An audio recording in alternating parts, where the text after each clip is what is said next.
Vi voglio mostrare questo progetto a cui ho lavorato negli ultimi mesi per poter interfacciare un'applicazione web oppure un'app da cellulare per poter comandare in analogico una radio, quindi un ricetrasmettitore che non è digitale, quindi solo analogico. Allora, l'idea principale nasce dal poter sovrascrivere i comportamenti del PTT della radio, perché PTT fondamentalmente ha push to talk e i canali più e meno. Cercando di sovrascrivere il comportamento di queste funzioni, io da remoto posso cambiare canale, parlare o ascoltare. Ho scelto Raspberry per semplicità, perché se avessi usato un Arduino avrei dovuto stare più in campana per quanto riguarda la RAM del dispositivo, implementare moduli aggiuntivi per un convertitore audio digitale analogico. Con Raspberry mi è rimasto molto più semplice. Ho usato la libreria PI4J che ti permette di manipolare i General Purpose Input Output, quindi questi pin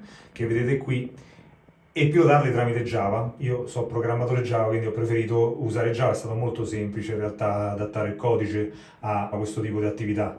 Come vedete qui ho messo, vediamo se riesco a farli vedere bene, degli optoisolatori che fungono da interruttori fondamentalmente, con una piccola resistenza, e quando ricevono l'input fanno la task che mi serve. Qui ce ne sono tre, uno per canale su, uno per canale giù e uno per aprire il push to talk. Poi ci ho messo un LED di debug per vedere quello che sta succedendo. Questa soluzione per me è stata comoda perché nel posto dove sono io a Roma, la zona è molto negativa, non posso montare antenne sul tetto, quindi ho detto: ho una casa di campagna che sta a 450 metri di elevazione, monto la stazione radio e la piloto da Roma, quindi posso parlare con una radio da Roma tramite questo sistema.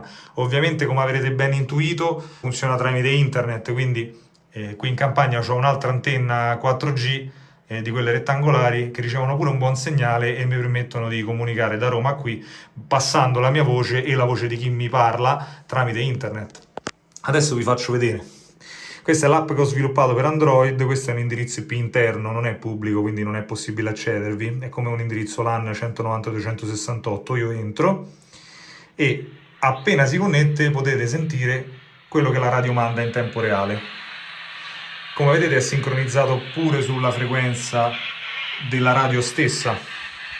E adesso provo a sfogliare un po' i canali. Come vedete, abbasso un po', che si sentono anche gli alieni. Ecco, qui c'è qualcuno.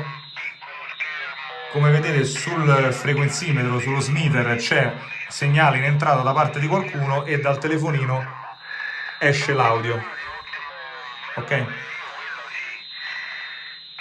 Abbassiamo un po' il volume. Come vedete, se io cambio canale, innanzitutto il debug ti avverte che c'è stato un input da parte dell'utente lato applicazione e quindi lampeggia.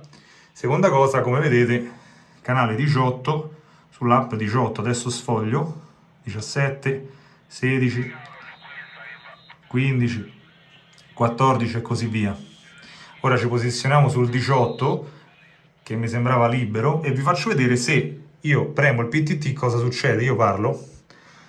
Attenzione, attenzione, prova radio, attenzione, prova radio.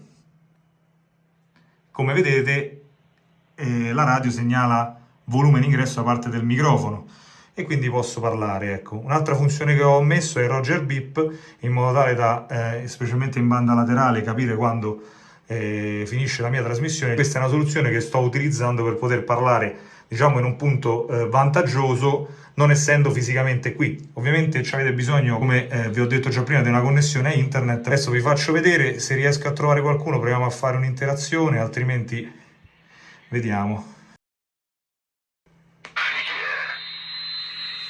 Sì, buonasera, scusate Christian, per un controllo radio sto provando una Linko se possibile, scusate per l'interruzione. Cristian, non ho capito che devo e qui arrivi bene, segnale 8, radio 5. Comunque manda avanti gli altri colleghi così. Vedi come ascoltano loro. Io senza problemi li ascolto bene. Non credo, insomma, poi la dirai. Avanti Cristian, Sì, buonasera. Qua Christian, stazione. Io ti sento molto bene, è un radio 5, un Santiago 9, ti sto modulando da una Linko DX10. Non so se hai copiato il passaggio perché sto passando per un prototipo che sto facendo lato cellulare, quindi sto parlando dal telefono, non so se mi senti bene, cambio è per te.